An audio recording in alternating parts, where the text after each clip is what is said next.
Are you looking for a podcast where you can hear from real people regarding their real dental drama? If so, then you've come to the right place.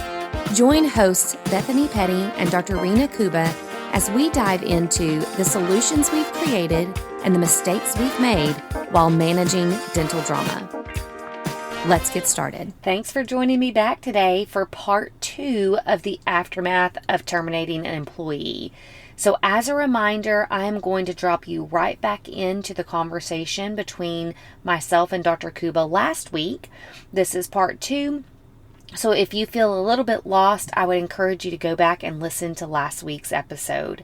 Now, before I kick off the episode today, I actually wanted to extend a formal invitation to you, the Managing Dental Drama community. I am hosting an appreciation event for my consulting clients coming up October 5th. And as Dr. Kuba and I dialogued about our 4th anniversary and just how exciting that was, she mentioned how cool it would be to actually meet some of our listeners. And so she encouraged me, and we got together and thought it would be great to extend my consulting appreciation event invitation to my other family, the Managing Dental Drama family. And I know you guys have been with us through the highs and the lows of these last 4 years. Although I've not met many of you, I see that you're listening. I know that you're responding and sending questions and feedback. And so I just so much appreciate all of you who are fans of the show and listeners and contributors in so many ways. And so I want to formally invite you all to come to our appreciation brunch. It is October 5th. It is at the Westin in Stonebriar, which is Frisco, Texas, and it's a beautiful venue. We're having a come and go event from 9 a.m. until noon, and we would love to meet you. Feel free to drop by, get some food, and potentially meet us. So if you're in the Dallas area, we'd love to invite you. If you're not in the Dallas area and you happen to be headed this way, we'd also love to meet you as well. Again, October 5th, come and go, 9 to noon brunch. The only thing I ask of you is that you please let us know if you're coming so that I can make sure that I have plenty of food. I have already planned enough food for my clients and would hate to shortchange you a wonderful brunch. So please send us an email at managingdentaldrama@gmail.com. So once again, email us and let us know that you're coming to that October 5th appreciation event. managingdentaldrama@gmail.com. Okay, without further ado, I'm going to drop you right into part 2 of the aftermath of an employee termination. So in this particular case, then we come to the next onion layer of what about the employee and you? Mm-hmm. And the first firing, that employee didn't like me. We knew that. She didn't like me, and she didn't like you, and she didn't like our office manager. Yeah. So we knew that it wasn't going to be much of anything. I was still bracing myself, but I was pleasantly surprised that I've not heard from her ever again. Yeah. Now, might I get a lawsuit? Might I get a workforce commission? Might I get a bad review? I don't know. But it's been 3 weeks, and it's been quiet, so I don't know what to think. We'll see. She did reach out to my associate and said something about her last paycheck and something, and I'm like, calm the F down. Like it was that, like, the next day was the day. You know how, like, pay cycle runs this day to this day, but then you don't get paid that Friday. You get paid the next Friday. Yeah. So it's like, I guess maybe she didn't know the pay cycle, and so, but she reached out to him because he's the one that she liked. Yeah. Now you come to the second one. She texted me that hour, like an hour after she was let go, which again, I didn't do that firing either. Associate had to do that one as well. And she said something like, oh, he told me you chose to fire me. You know, it's just really like stabbing, intentional words that she was trying to be very dramatic with. And so she was like, that you chose to fire me. And I do want you to know that I appreciate, you know, I loved working in your office for 2 years. I appreciate all the growth opportunities, whatever. And I'm like, do I address this or do I not? So that's my question for you. Mm-hmm. And so for every other practice owner here that now you said you've had a couple that let people go after that episode, what advice do we have for people that... Stay the course. So I know a text like that, it's prodding for some more information, right? Because we withheld that information in the termination session. We withheld all of that because we knew it wasn't going to be productive. And you knew exactly. She did. When I was listening back to the podcast, because you dropped the podcast right after we fired her. Mm-hmm. But the podcast was based on the initial firing, so we had recorded it anyway. But she did. You said what they're often going to ask is, can I ask why? Mm-hmm. And that's exactly what she did. Her first words were, can I ask why? Mm-hmm. An associate said whatever you said. And then before she left again, she asked again, but can I ask why? Mm-hmm. Yeah. It was exactly textbook like you had said it would go. Yeah. And it's an understandable question when you're being terminated. Now, to me, most should know in that moment. They should have had these conversations or these little verbal, dialogues with you to know where they're off track. But even if they do, in the moment, they still ask the question, can I ask why? Because they want to know what led to the decision to ask this, like we're done. And so just like in the termination meeting, we withhold that information. Once the employee is gone, if he or she reaches out to you or reaches out to somebody else on your leadership team, continue to stay the course, which is, I am going to miss you. I wish the very best for you.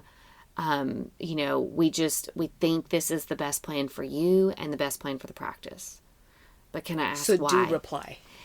I think with you, in this particular case, there was a relationship there. I knew you were personally sad about it. I think because you didn't get to be the one that did the termination, there needed to be some closure, so to speak. And so I think it's okay to respond as long as we stay the course. Okay, because I'm so glad to hear you say that, because I do have a confession to make that I haven't told you, that I'm going to tell you right now. No. Because we've got an audience and you're not going to throw one of these hangers in the closet at me here, because you need me to finish I still have hot coffee. It's our anniversary episode. You're not going to do that to me in this episode, right? You'll wait till after. But she did, she sent me that whatever, and I guess I was like, what do I do here? And I was afraid you were going to tell me not to reply. And I was like, it just seems so cold. It seems so cold to not reply, because I did have a relationship with her and I did whatever. So I was like, but, just that's me as a person. But even me, if I were to go, okay, strategically thinking, by me not replying, is it like when we don't reply to our patients and then the patient's like, I could never get a hold of the doctor, which is now why I'm suing, because the doctor avoided me and didn't. So I'm like, is that where this employee, like, am I going to push her over the edge? Because now I'm ignoring her and being super cold to her. Yeah. And so I just in my own mind was like, I'm going to reply. So I did. I said something like that, where I was just like, I'm so sorry I wasn't there myself to be a part of this conversation. But yes, I appreciate everything, you've done these years and all the joy you've brought me in the office, whatever. And then it was either in her first message or her second one, it was, but can you tell me why? Mm-hmm. Like what happened? And then I was like, Bethany would not want me to respond to this, but I can't not respond. So I did respond to her. Did you? I did. But I'm glad to hear that I think I did say, well, I should pull it up here, but I said something like, it was not an easy decision, but ultimately we were bringing on a remote person, and we needed protocols to be followed to a T, and that's never been your superpower. And we just thought, rather than this be a beat down for all parties involved every day, it was just the right move for you and for the practice. Yeah. Thank you for all the joy you've brought. Something like that. Kind of going back to that. Yeah. Which was the exact 1000% truth. Yeah. Like, ultimately, as we were in our leader meeting trying to figure out what we needed to do moving forward, that's where it came up. Objectively speaking, there were multiple people who were like, she doesn't follow the protocols. Yeah. And so, and we need somebody who can follow protocols. We need consistency. Right. And that, to me, though, just knowing her, like, it's not that she doesn't follow the protocols to be like, yeah. she really does think she's doing something more efficiently or Yeah, whatever. But absolutely. It comes from a good place. it does. But at the end of the day, it's not what we need. Yeah. And at the end of the day, if that's something we're constantly going to be on you, because now we've let you go so long with kind of cleaning up the mess of you not following the protocol, we can't do that anymore because now we've got a remote person in. So anyway, so it was the absolute truth, but it was just, that was the nicest way I could say it. Yeah. But this is again where it's like, does this backfire on you? Because then a few days later, my manager was like, oh, on her Facebook page, somebody sent it to her, whatever. She's posting all over her Facebook page that she was let go out of the blue, and we were downsizing, and I could find an online person cheaper. And so it was a business decision for me, but where she can understand that it was personal to her. And I'm like, where is she fabricating all of this? Yeah. Like, anyway, so I guess with me saying it was a remote person, what I said was, when I went back to my message, I was like, God damn it, this is what Bethany told me not to reply, and I replied, and this is why she tells me not to talk too much, and you talk too much, and here you go. But I went back and I looked at what I said, and I was like, no, I say in there, because we're bringing on a remote person, we need to follow protocols. You can't follow protocols. I'm not going to be on you every day about not following the protocols. Like, we've already done that for a year. I'm not doing that for another year. Like, this is what we've decided. Like, we need to follow protocols. You're not going to shine at that. Yeah. Go somewhere where they're not going to be so protocol heavy. Well, and again, I think this goes back to people are going to have a reaction to being fired. No matter what, they're going to have a reaction, which is human nature. That's understandable. I think any level of detail that we give puts fuel on a fire that's already burning. And so then it's like they've got content. Now I can go and, shed on social media why I was let go just off this shred of content. And now I've kind of blown it up into something that's really fat. She took something and then kind of added her own twist and added her own turns to it, and you're like, how did that even happen? Well, because it's an emotional reaction to what happened. And so now I want to talk about it. I want to share it with the world, and I've got this shred of content that I can go off Which of. is what she said. She's like, I even have the message to show that this is what she did. And I'm like, what the hell did I put in that message? And I went back and I was like, no. If you were to share this message and other people would be like, ma'am, she didn't downsize. Yeah. You couldn't keep up with what the job was. Yeah. Now, my manager who saw these messages was like, what are we going to do about this? I'm like, we're doing nothing. Yeah. Like, what is she supposed to say? I suck at following protocols? Yeah. Nobody's going to say that. Nobody's going to say that. Nobody's going to admit that. No. The next onion layer that she would throw back would be like, well, y'all aren't consistent with your protocols. Okay. Whatever, man. It's a winless argument. It's not worth engaging. It's not worth worrying about, to be perfectly honest. There's going to be an emotional reaction. A lot of people air out their emotional reactions on social media. That's very common. I mean, that's all social media is, as far as I'm concerned. That's all it is. And it's understandable. It's disappointing to be let go. It's life altering when you're having to formulate a plan. It is understandable in so many ways. And so I think we've got that where it comes back to our human nature to go, we can do so much to prevent that. And still, even if we followed it textbook, by the book, there still could be an emotional reaction and an entire story that's made up about it because there's this social representation that people want to be able to get out the fact, hey, don't ask me about my job because I'm not there anymore because I got fired. But look at this really dramatic story that I can tell you. That's understandable. People have a certain image that they're wanting to present and it's not personal. So for me at that point, the fact that you're doing it on your own Facebook page, go ahead. Like, yes. That's human, like you said.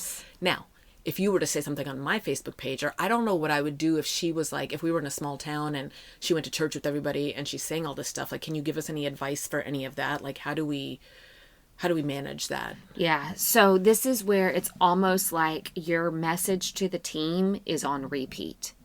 So as let's say Sally is at church and y'all go to the same church and she's talking about it and people are like, what happened with Sally?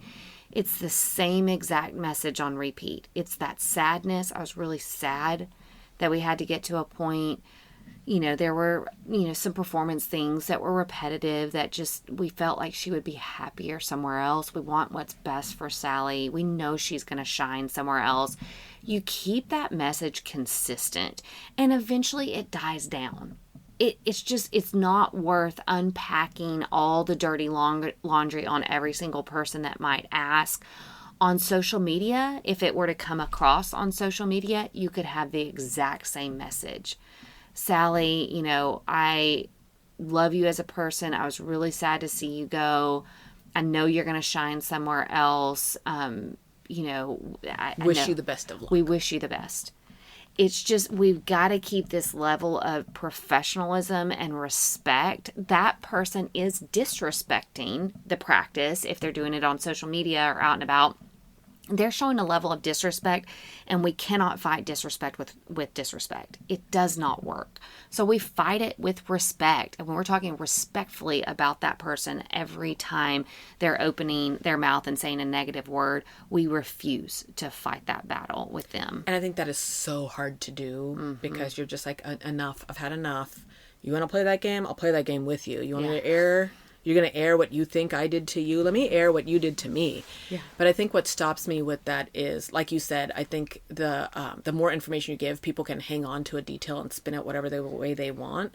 So you've got to be careful with that. And ultimately, at the end of the day, nobody really cares that much. You know what I mean? Like, it's good to gossip about and buzz about. But if it doesn't go anywhere because you're not giving it fuel, then it's just going to die down. It will die out. It will. Or eventually they've talked to enough people that have then come and asked you about it, and the response is so professional and kind that it starts to become evident what actually happened and why that relationship didn't work out. And that is not the intent. So we don't display that respect as a form of manipulation. We display that respect because it's the right thing to do in that moment. And eventually it just quiets out. This is not going to be something that ruins your business. You're not going to have, a slew of small town people that leave your practice because of what Sally's saying about you. It just usually does not happen that way. So I think we've just got to be calm and confident with what we did and keep the same message over and over. And as long as there's not new content, it will not spread and continue to burn at that point. So in thinking about then putting the whole house back together, I have to think about, that's the next onion layer. We talk about what do we need to do with the team right after. Right. What do we need to do when that person, if that person contacts you, doesn't contact you, like whatever, via text or whatever. What are we doing when that person is coming back and blabbing on social media? Because we know it's going to happen. Right. We know it's going to happen. And then what do we do with like literally the aftermath of putting my house back together? Because now we're a man down. Yeah. And so what are we doing? Are we replacing said man? How are we shifting tasks? What does that look like? And I think that's another place where we all hesitate about the firing. Again, it's going, oh my God, like who's going to pick this up? Who's going to pick that task up? This one didn't want more hours. This one does want more hours, but she's not capable of doing those tasks without a bunch of training. Can she? Can we train her?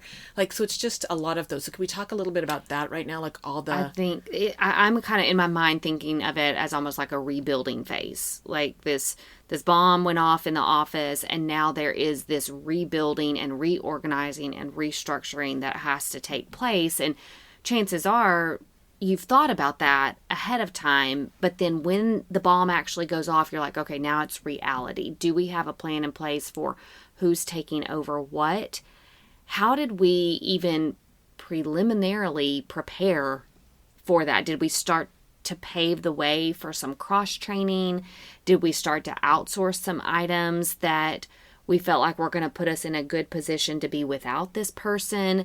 Did we already have interviews that were going on because we knew we were going to be replacing this person? So part of the aftermath is just the emotional, like make sure the team is okay.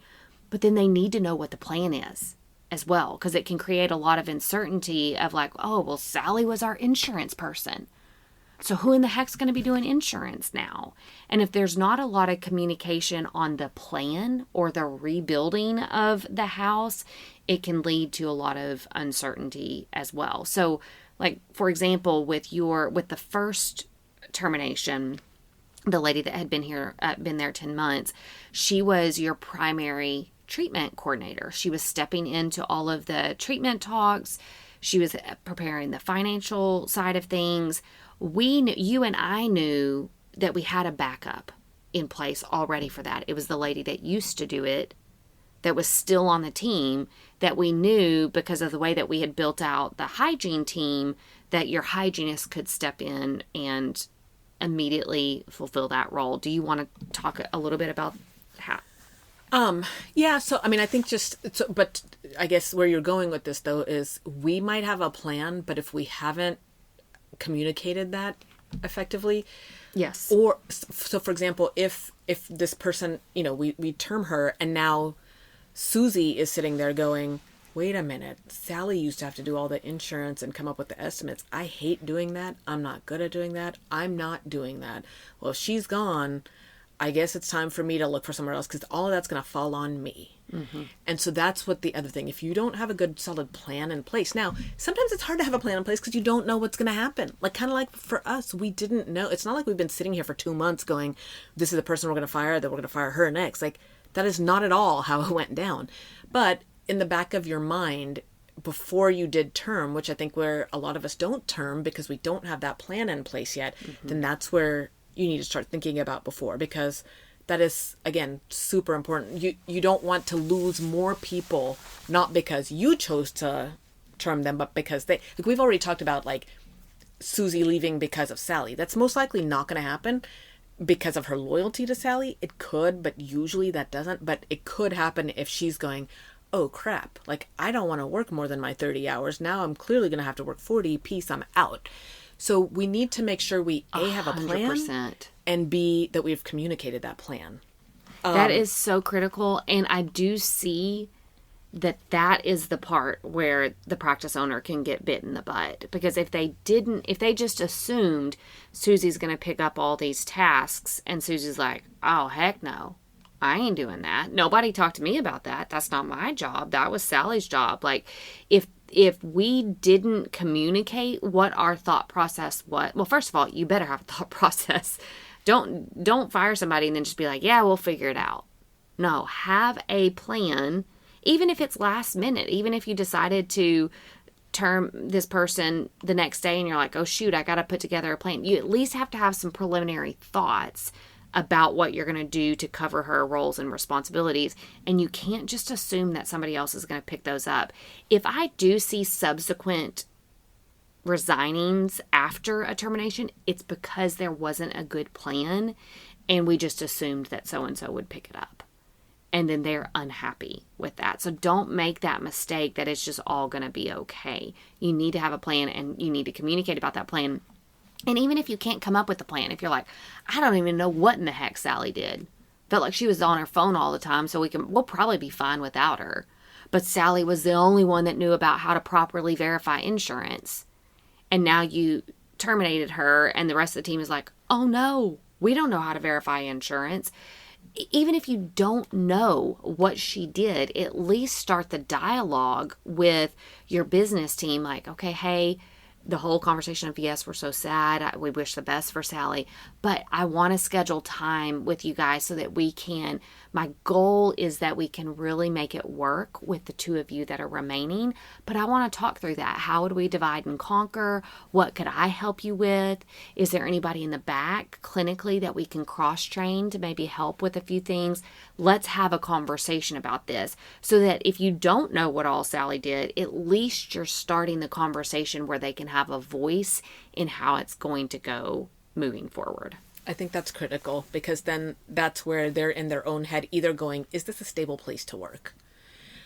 So you kind of need to nip that in the bud. And if you're not communicating that you have a plan or that you have some semblance of a plan or that you're trying to get to a plan, then that reinforces this is not a stable place to be. Yes. And or then it's also that, wait a minute, am I going to get stuck doing things that I didn't want to do? I think this is where it goes back to the more personalities you know in your practice, the more time you've spent getting to know them, getting to know their goals, getting to know their hurdles, like all those things we've talked about in previous episodes. That helps you here in a situation like this, because you're like, I know this person. There's no way she's going to pick these tasks up. Like, her kids are still young, and she's still, last we talked, she was still struggling to get childcare. Mm-hmm. Like, so I can't expect this to be on her. You put that on her, she's out.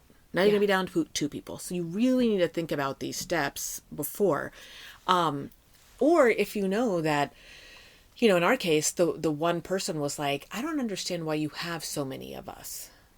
And that to me is like, wait, do you think you can handle all of this? She's been waiting to handle more. Yeah. That's not often the case. Oftentimes you've got somebody who's like, I can't handle anymore. Correct. But if you've done your due diligence previously to go, or maybe not even previously, maybe you haven't, maybe now's the time where you're going, you know what, she used to verify our insurance. Now, well, you know what, I've always wanted to learn that. Yeah. Great. Okay, or let's say you don't want to do insurance, but is there anything else you feel like you could pick up? Right. As I'm redistributing tasks, this is what I'm envisioning, but I need to hear from you. If you don't include them, they're going to go, I need to get out of here. I agree totally. And this is an opportunity as well to actually make it a positive thing for them, because they may see this as an opportunity. Like you said, maybe they've always wanted to take on more insurance verification tasks, and they haven't, because Sally was very possessive of those tasks. So it could totally be, we could present it as an opportunity to recalibrate and redistribute. And hey, I want to hear from you. What are your favorite tasks? What do you want to do more of? What would you, in an ideal world, what would you want to do less of? And so I think it can, if we phrase it correctly and include them in the conversation, it could actually turn out to be something positive for them. And we'd also talked not too long ago in an episode about, like, everything that you're doing, do you need to be doing it? Like, is this the time to kind of like clean up and go, you know what, we were always sending these postcards, but nobody replies to our postcards. Maybe we don't need to be doing this anymore. So is it time to reprioritize tasks? Every time like you let somebody go. Earthquake after the house, and you're kind of like, you know what, this painting's broken. We all hated this painting anyway. Why is it up on the wall? Get rid of it. You know what I mean? Like, it's a time to reprioritize what we're doing. It's a perfect time. It is a perfect time to redistribute, reevaluate, look at options that you may not have considered before. I had a client just recently that, due to some changes in his life, was already starting to think about making changes to how he handled the business operations of his practice. And so he had never considered outsourcing before. And we realized it was a weakness in his practice. Patient AR was a weakness in his practice. And so he just started, hey, let's start outsourcing a couple of these things. Let's see how it performs. Wow, this is amazing. This is going really, really well. And ultimately that led to, well, now this person on the team really doesn't have a role anymore. And she's not super beneficial to the culture of the practice, she doesn't really want any of the other tasks on the team. And that led to ultimately her being, released from the practice. But it's like he had already had these things in place to fix a problem. And then ultimately that meant that by the time she was terminated, he didn't even have to redistribute. The practice didn't miss a beat. It was already lined up. Yeah. It just kept going. And so sometimes it can even be like, I think there's a chance that I may need to fire this person in the future due to lack of performance. You could start testing out things that maybe you've never considered before, or even in the aftermath. You're like, oh shoot, this person really was great at verifications and nobody else on my admin team wants to take that over. Maybe I should look at companies that help with insurance verification. I've never considered that before. Use it as a time to just look at things that you've never considered, and you may end up with something that's even better than you had before. And that's what I'm saying. Like it always, I don't think I've ever had something that somebody left, whether I had them leave or they left on their own, that it hasn't made the practice better. Yeah. Agree completely. So yeah, I think that's a huge part of the aftermath. If I don't think Susie's going to leave because Sally was her BFF, I do think Susie would leave if there's not clear communication on what's happening. How are we redistributing? How does this impact me? What is my job in this? And then at the same time, even if it doesn't directly impact them, like let's say it was an administrative termination and it's not necessarily impacting your clinical team, still, there may be new things that they're having to learn to now support at the front. There could be unrest that they still feel that you need to kind of show them this is how we're moving forward. So keep the lines of communication open is what I would say in the aftermath. And which I'm glad you said that, because I don't think I've done a good job of that. Like, I don't think I've said anything now in a week or two.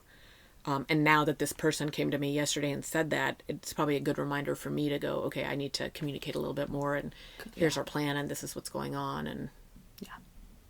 Anything else you can think of? I was going to say anything else for you, especially thinking of these other clients, or the one that asked you, like, what about the aftermath? Do you think we've addressed things that would help that client? Yeah, I would say the only other thing is don't assume that the aftermath will die down quickly. There are times that it will go on for weeks, just like you experienced with one of your employees saying, oh, are you replacing me? And you're like, that's 2 weeks later. It takes a minute for your team to resettle down. It's almost like an earthquake that happened. And so all the walls are a little bit shaky, and there's things that have fallen off the walls, and it feels a little bit chaotic. And it takes a while to put that back together and kind of help people feel secure in the structure again. So don't dismiss feelings of worry or anxiety that may come up a few weeks or even a couple months later. That's normal. And I think it's okay to just continue to reinforce, hey, if somebody, like, for example, this young lady that came to you, you just reinforced, you would know if there were issues that would lead to a termination. There would be lots of conversations that we were having about performance-related issues long before we ever got to termination. So if you hear rumblings of people being worried, even weeks after, just address it and go, hey, I heard through the grapevine that you're worried that your job's at risk. Why are you worried about that? Let's talk about it. And have we had any conversations about your performance? Well, no. Hey, if you're not hearing from me, then that's a good sign. So just addressing those with empathy towards the situation, but also not letting that continue to brew. You want to kind of continue to nip it as it comes up. Open, I guess, because it is hard. I've felt it myself now. I'm so in my own zone, questioning, was this the right thing to do? Yes, it was the right thing to do. This is why. But now the aftermath, all that, and you kind of get in your own little bubble, and then you're like, oh, whoa, wait a minute. So it's like the earthquake analogy. Like, my room in particular is like, it looked like a bomb went off, and I'm trying to sort out my room. Oh, wait, there's a whole house full of people. Yeah. I guess I need to make sure that the rest of the house is okay too. That's right. And that takes time. Yeah. And because it is so hard for a small business owner like us to be in that situation and navigate through that, it is easy to get in the vortex of thinking through your own feelings and your own aftermath and all of this, and not, being in tune to what everybody else needs. Right. Yeah. I think that's the perfect analogy, that it is terminating an employee is setting off a bomb in your practice, a necessary unraveling of sorts, but it takes time to put it back together. So give grace in that. Give grace to yourself as you recalibrate through those changes, and then give grace to your team as well. Okay, well, good. I hope this is our 4th anniversary episode. If you're going to fire me anytime, then I'll refer back to this one. So well, in conclusion, actually, no details, but thanks for joining the conversation today. We hope that you are comforted in knowing that you are not alone, but we also hope that you're walking away with some really great tips and tricks to try in your practice. We value your feedback, so please take a few moments to rate and review the podcast. Finally, we want to make sure that we're covering the topics that matter to you. So track us down on Facebook, Instagram, and Twitter, and let us know what topics you want us to cover. As always, please know that we are rooting for you today as you manage your dental drama.